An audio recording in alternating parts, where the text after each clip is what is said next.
Sementara itu pemirsa, 2 orang pengedar narkoba asal Oku Timur ditangkap polisi Sat Narkoba Polres Oku Selatan di Desa Simpang Lubuk Dalam, Kecamatan Muara II, Kisam.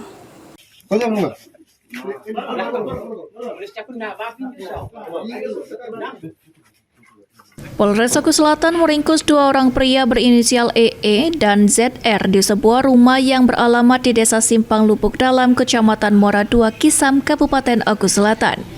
Dalam penangkapan ini, personil Sat Narkoba Polres Oku Selatan turut menyita sejumlah barang bukti berupa 3 kantong plastik klip bening berisi sabu-sabu seberat 20,60 gram dari kantong celana tersangka EE. Setelah diinterogasi, EE dan ZR warga Oku Timur ini mengakui jika barang bukti tersebut milik keduanya dan akan diedarkan di wilayah tersebut. Kini kedua pelaku telah ditahan di Mapolres Oku Selatan guna proses penyidikan lebih lanjut. Akibat perbuatannya, kedua terancam kurungan 10 tahun penjara.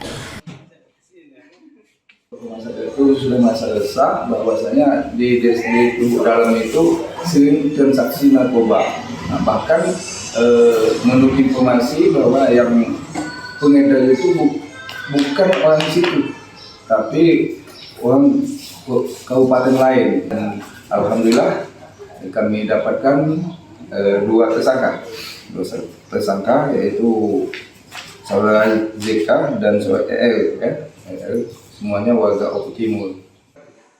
Dari Oku Selatan, Sri Fitriana, Napal TV.